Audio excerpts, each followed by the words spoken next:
to Game 1 of DreamHack Atlanta 2023. Yes, we do want sound, we do want music, and we do want the best games for the fans. A best of 3. Let me introduce the Korean Terran player. In the top left, it is GuMiho. And over to the bottom right, we have from Germany, the wall. It is ShoWTimE.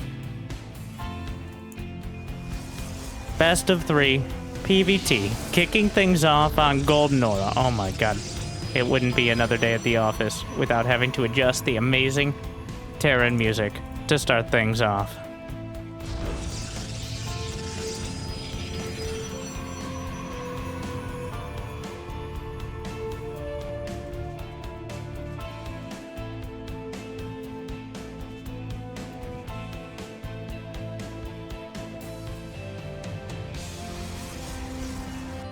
First probe headed across. So, the winners of these brackets get through to the playoffs. These are the players who qualify and have a much better chance of getting through. The open bracket is covered by many of the other amazing community casters out there. If you want some players who have a long road, but possibly a dramatic one, to get into the playoffs. But here we have the best. The players who were seeded into the brackets are qualified directly. And are expected to do well. 1 gate expand for ShoWTimE, GuMiho, 2 gases, but not committing to everything in the... I can't... Like, why the... I can only play guitar so loudly.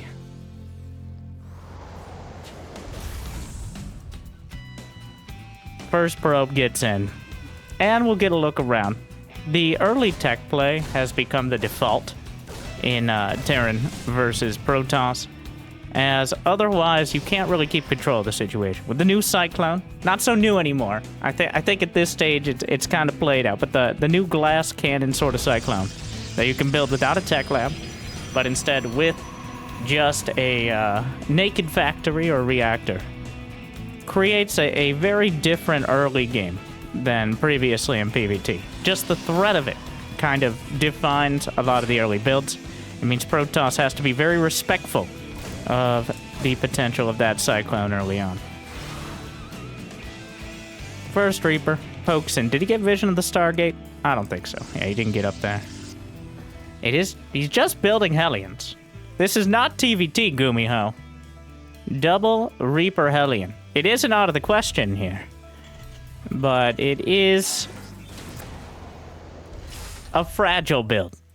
It could easily win the game against a Protoss who is unprepared, but you don't get the nickname The Wall, as ShoWTimE has done, by being a particularly aggressive player. Wall's not known for their penchant for reckless aggression. And double Cyclone is the choice behind. Gonna start off with the bare bones aggression and follow it up with the double Cyclone punch. We've got a couple... How many Phoenixes? 1 Phoenix on the field. Pushing forward. A single shield battery should be enough to deflect this for now, but going to keep ShoWTimE from being able to move out.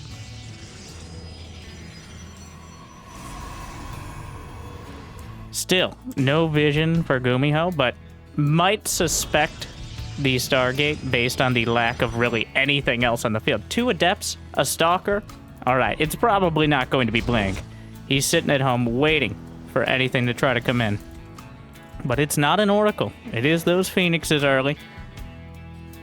And we're just playing a game of chicken. GuMiho's building up Cyclones. ShoWTimE has no idea. ShoWTimE's building up Phoenixes. GuMiho has no idea.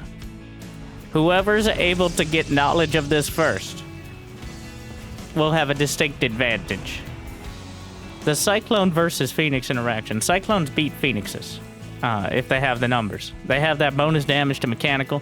They can lock on and move. They're like Phoenixes on the ground. They can attack while moving. But of course the Phoenixes can negate the Cyclones entirely. Is this mech? It's just straight up mech, isn't it? Well, Cyclone Raven. And he spots the numbers. ShoWTimE. So, okay, it's not full on mech. But It's quite a commitment. 4 Cyclones going on 6, 2 Ravens with Interference Matrix on the way. GuMiho. Once the last mech Terran. Once again showing. Well, you know, I'm going to reserve my judgment until we see how this does. My God. I can't. Over it up. It is a grand total of 6 Cyclones, 2 Ravens with Interference Matrix. But there is an Immortal. Those Phoenixes are a real and present danger to the Ravens. 3 more factories on the way from GuMiho. I'm very excited we got to get GuMiho at the beginning of the day. Robo Bay for ShoWTimE. And he's just going to back up. The big weak point of mech is the brittleness before you're able to get your production online. You have to spend 200, 300, 400 gas just getting more factories before you can build any units. The overhead cost is immense, but the payoff, well, I think there's a reason we don't usually see mech, is the potential of the Ghost Viking sort of bio usually surpasses just the brute force of mech. But this is Hell Clones. Hurricane Thrusters on the way. Blue Flame Hellions. I can't remember the last time I've seen Blue Flame Hellions in this matchup. Starting things off hot and heavy. ShoWTimE.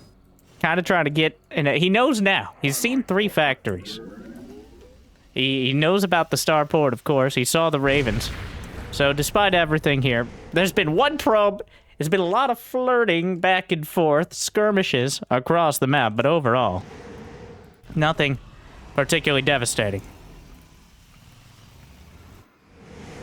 And by nothing particularly devastating, I mean like 1 worker killed, so it was pretty devastating for that 1 worker, but otherwise.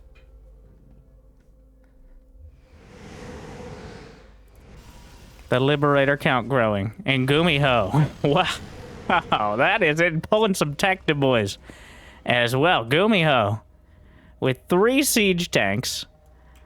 A whole hurricane season of Cyclones here. Ravens.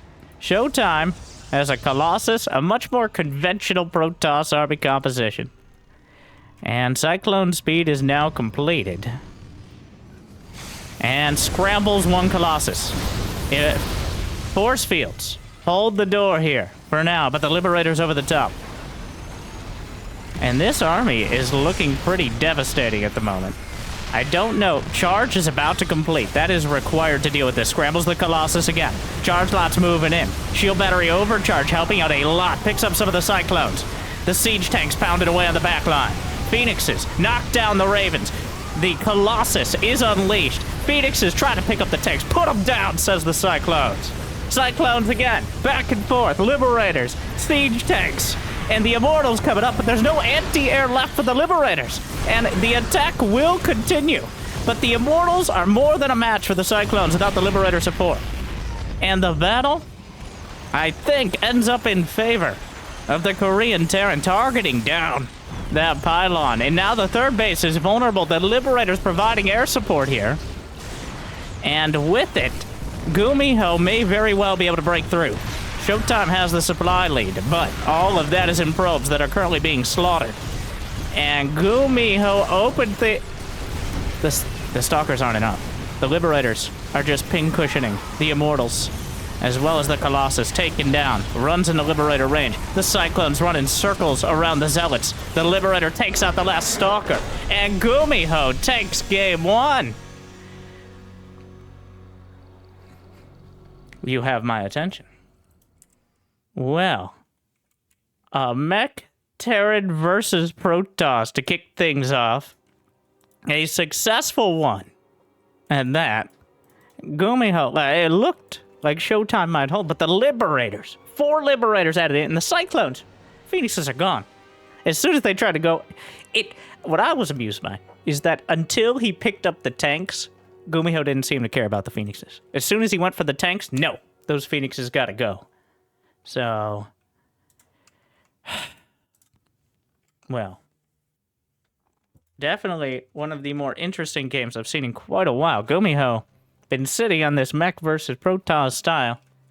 I think ShoWTimE tried to adapt to what is your relatively standard Protoss into dealing with it, but it was different enough. I think the early Liberators plus the Ravens being maintained. The Ravens. The crowbar of Terran. Prying open the defense. Will it work again? It does feel like one of those strategies that you get once a series. I don't think we'll see it again. But exciting that we start things off with Mech versus Protoss. We're waiting. The live experience. ShoWTimE. I think one of them was looking at the replay. I'm not sure. Either way. We're loading up game 2 momentarily. Whenever Jimmy gets it ready.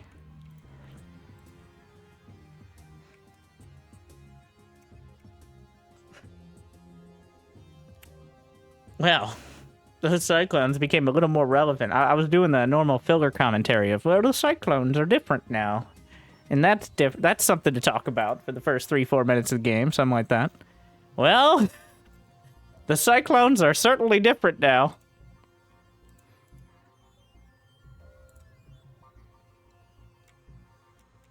And for the first time, I don't think I've seen Mech versus Protoss work at all. Until this moment. There were a few attempts like the early 2 factory all-ins where you just throw Cyclones at them and then they get surprised that Cyclones exist. But GuMiho once again leading the charge. All right. Just while we're waiting for the players to... Oh, never mind. All right. Don't do the filler transition yet. We're not there. Yeah, I'm gonna be upset if the best game of the day is the first one. We should be set up. Adjusting all the overlays and stuff. Doing it live. All right, that's what we do. We do it live. Here at DreamHack. Or, like, online at DreamHack, metaphorically. Game 2 on Hecate. GuMiho versus ShoWTimE. Like I said, this...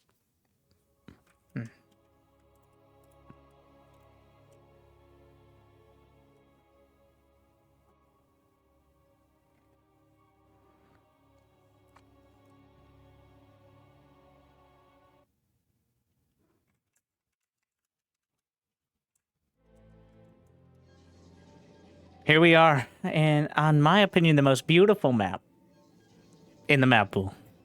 Don't know if that's relevant to anything, but I do love the contrast. I love that the usage of the gold minerals to blend in with the fancy trees over here and all that. But we're not here doing Planet StarCraft narrated by Sir David Winter. No. We're here to introduce these top 2 players. And again, in the bottom left, the blue Protoss. It's ShoWTimE. And the Admiral in the top right. Charting a course for mech Terrans from here to the Bronze League.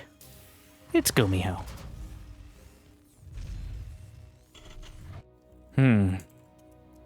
Is he suspicious? Yeah, you know...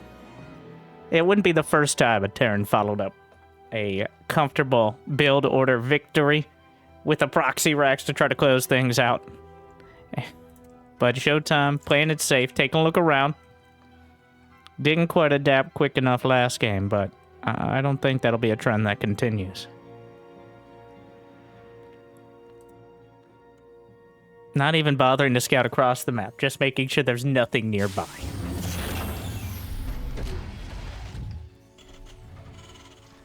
Another 2 gas build. Focusing on getting enough for a factory. Will he continue mining gas? Nope. Just wants to get that factory in the quickest possible fashion. Leaving options open. Essentially, this removes any ability for those early gateway units. Of the top 3 most annoying Protoss units. The Probe, and the Adept you essentially remove the threat of those delaying your command center, anything like that, at the cost of some of your economy, depending on how much you want to commit to it. Well, looks like the probe probably going to come around and get in anyways, but at this stage, not really anything to be done. Stargate again. Stargate has seen a resurgence in popularity over the Twilight Council as more and more timings, especially Phoenix-based timings, have been figured out as something to kind of counteract those early Cyclone builds. Not whatever GuMiho, just the Hell Clone timing, but instead just those initial 1 or 2 Cyclones Terrans have been enjoying. Phoenix is also not a bad counter to the Widow Mine drop. It's a thin margin, for sure. It's not easy to shut down the Widow Mine drop, pick up all the mines, but it gives you an option to actually kill it as opposed to just strongly discourage it, which Stalkers oftentimes do.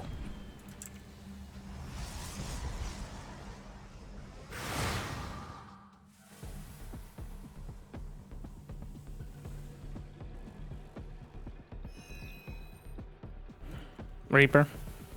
Politely yet firmly asked to leave. Wow! GuMiho! These Terrans. No respect. Just slaughters the Ursa deck. The merciless, the harmless Ursa deck. And then comes around. He needed blood. And was gonna get it one way or another.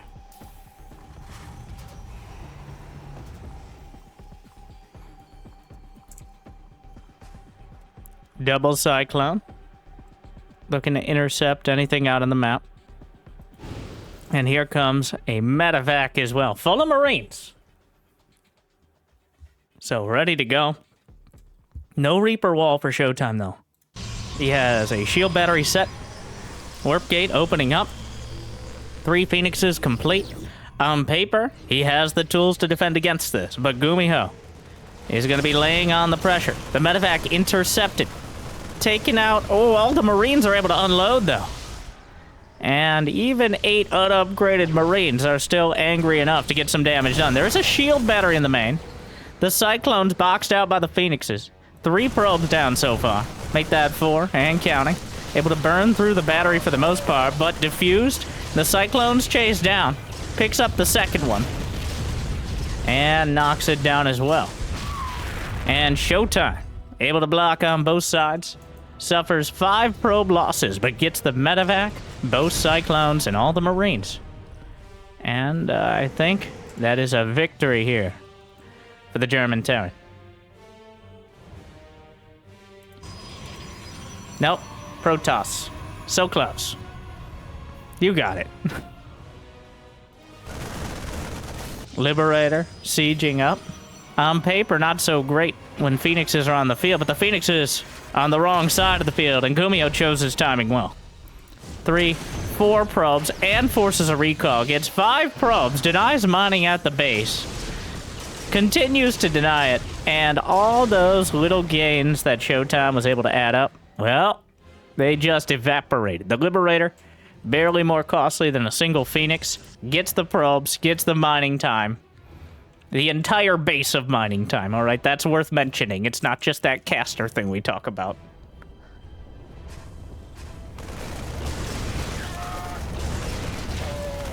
Phoenixes will use what energy they have left. If he can intercept...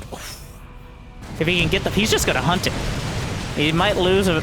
I think it's worth it. Did GuMiho cancel Interference Matrix? He did not. The Reaper! There's already a Robobait done, though, for ShoWTimE.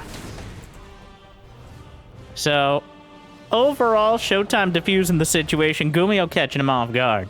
But ShoWTimE does have 3 Nexi. GuMiho is going for Bio. He's got his 3rd command center on the way. Barracks. Is that? Yeah, that's 4 and 5. Okay. 3rd Nexus. 53 probes and counting. We got a Colossus. We got Twilight. We got a Forge. There's going to be a bit of a margin here. Where... Oh, he's hunting another Raven! Nevermore, says ShoWTimE. That's enough of those Ravens. Knocks it down. Another Phoenix it costs him, but the Ravens are the only way to shut down the Colossi directly. He invested in Interference Matrix and now has no Ravens with which to use it. So ShoWTimE correctly, I think, pinpointing the greatest danger and removing it. So that means now there will be fully operational Colossi. No extended thermal lance. Just one Colossus on the field so far, but that... And, well, we don't mind, takes a bite out of the Phoenixes, doesn't kill any. But because he went for Ravens as well, he has a Tech Lab Starport. Medevacs are severely delayed from what you're used to seeing, as he was relying on those Ravens in order to take out or dismantle the defenses. So there will be Colossi, and there may be charge if he's chrono boosting it out by the time GuMiho comes across the map. ShoWTimE in a much better spot to defend than last game, a much better suited unit composition as well.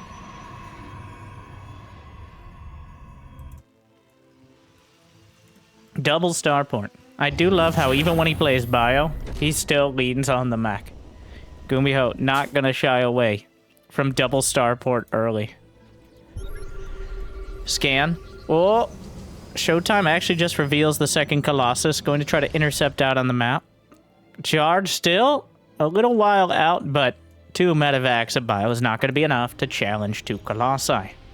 And no armory for GuMiho. No armory, no 2-2 upgrades, no long-term advantage. Instead, is he gonna pull the boys? No. No, he starts an armory. Okay. Wasn't sure how many old school builds we were gonna have out of GuMiho, but... Fusion Core as well. Wow. Like I said, GuMiho does not mess around. When he decides to climb the tech tree, he sprints up it. But ShoWTimE, well, is he in position to deal with this? 1 or 2 Phoenixes. Ooh, targeting 1, 2, gets 3, and that's all 4. And the 4th base itself now under attack. Shields gone, HP gone. Medevacs pick up and get out. Who's gonna chase him down? GuMiho snaps up a huge victory in seconds, negating a lot of the advantage that ShoWTimE has ground out over time here.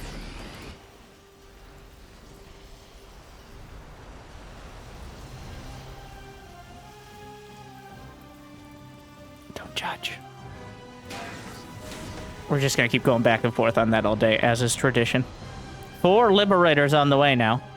With all that anti-air removed, Blink isn't even done. There's already 8 Vikings on the field. GuMiho knows the value of air support, and he's leaning on it. Again, that could be the deciding factor. GuMiho up 182 to 157 supply. The upgrades, 1-1 to just +1 attack. Archons on the way, but Vikings, oh, mistargeted. Will survive that Colossus. Force field's good, right up until they're not. The charge lot stuck behind. GuMiho trying to force the issue here, but so far not quite able to find the angle. Advanced ballistics are already in production. 4 Liberators at a time will give plenty of opportunity to use them. We got +2 infantry weapons. Does he even have a second engineering bay? Nope. The bio army is becoming less and less relevant. Typical GuMiho. ShoWTimE, on the other hand, still playing catch-up when it comes to tech. But he is maxed out. If he can pick a fight before advanced ballistics, he doesn't know it's on the way, though. He's only seen a couple Liberators here, which is not too much to worry about. We'll see if GuMiho actually sieges up before advanced ballistics. There is the Stargate, so ShoWTimE can deal with that. Potentially build a Void Ray or some Phoenixes again. 2 Warp Prisms. Ship weapons level 1. Also very helpful for the Vikings. Level 2 is the big one that allows you to 2-shot Stalkers. 1 shot after EMP. But if there's one thing that GuMiho doesn't have, it is Ghost. Archons caught between a rock and a hard place here. Liberators, you cannot come down that ramp, ShoWTimE. Advanced ballistics is complete.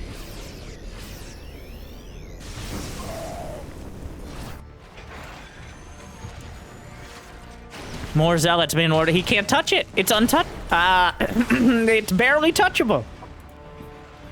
But the Liberators are closing in. The Venn diagram of freedom from GuMiho, setting up a beautiful...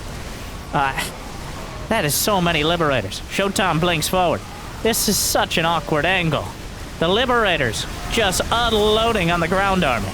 And ShoWTimE, it looked okay to... Well, it didn't look okay to start, but it didn't look horrible. But now it's looking worse. GuMiho just annexes this base.